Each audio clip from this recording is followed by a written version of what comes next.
Je suis un petit peur parce que oui, je pense que ça va aller plus mal avant que ça soit meilleur. Tous les élèves dans cette école, tous élèves de couleur, je crois, ont vécu des situations de racisme. Le racisme comme étant un fléau qui risque de perdurer durant les années, sauf que c'est un truc que je peux combattre en m'estimant moi-même. Que ce soit à l'école, dans le parc du quartier ou dans un centre commercial, des élèves manitobains affirment avoir été victimes, au moins une fois dans leur vie, de micro-agressions ou d'actes discriminatoires et racistes. Julie Touelenac a peur de parler aux enseignants du collège Louis Riel. Le 14 octobre dernier, le mot en haine a été utilisé dans le cadre d'une activité d'enseignement en classe. Certaines écoles font la une des médias pour avoir utilisé le mot en haine dans leur salle de classe. Les parents se mobilisent et les consultations entre adultes se multiplient.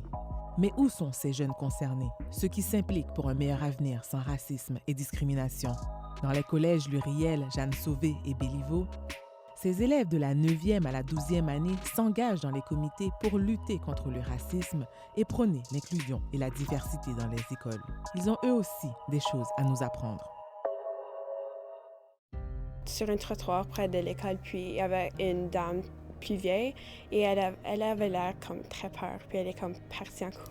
Un security de la mall, et ils ont venu, ils étaient comme, oh, est-ce que tu avais, volé quelque chose? Pourquoi c'était nous qui étions demandé ces questions et pas des autres personnes? Un enseignant m'a demandé d'enlever le bandeau parce que c'était relié aux gangs de Noirs. De façon qu'ils te regardent, de façon qu'ils te traitent, tu peux savoir que cette personne ne m'aime pas.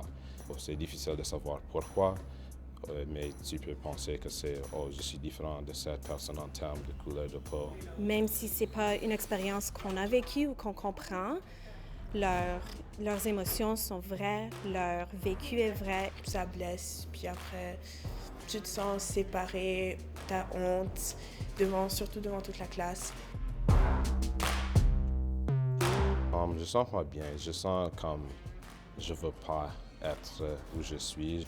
Pourquoi nous, right? Pourquoi une communauté d'hommes africains-américains et pas des autres groupes qui est là-bas? Et je savais pas que des personnes voyaient moi comme étant peur.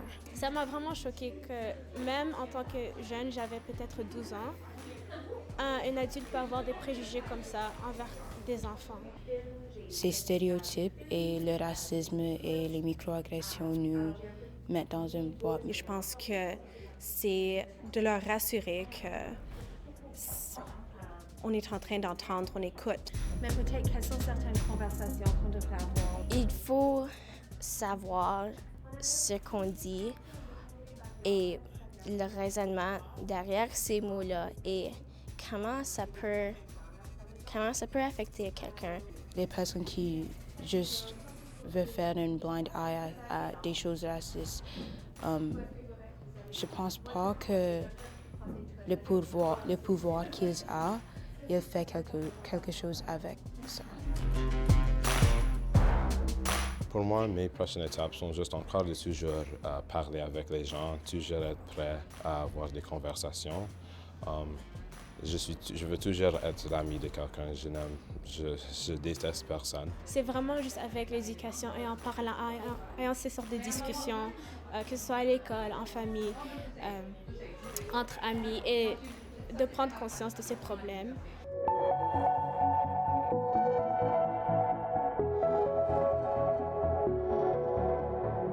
J'espère faire en sorte que les gens réalisent que certaines choses qu'ils envisagent à penser, ce qu'ils espèrent ou ce qu'ils pensent, ne sont juste pas corrects du tout.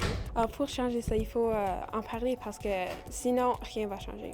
Je pense qu'on peut juste éduquer des personnes. Je veux faire une différence dans notre communauté et avant ceci, j'étais un peu perdue de comment je pouvais faire cela comme toute seule. Mais si on a un club, on a une communauté où tout le monde a les mêmes intérêts et puis ensemble on peut faire des grandes choses. On peut faire plus qu'on fait maintenant pour pour avoir une communauté plus inclusive. Il faut célébrer les diversités culturelles.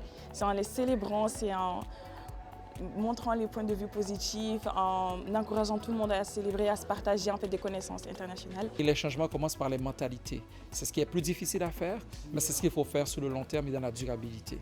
Moi, en général, je suis une personne optimiste pour l'avenir et je trouve que notre génération a vraiment cette envie de changer les choses. J'ai une vue positive du fait que ça risque de diminuer en fait. Ça ne sera jamais aussi présent comme on le voit maintenant. J'ai confiance en notre génération, disons. J'espère qu'on peut mettre un fin aux gestes racistes ici dans le monde.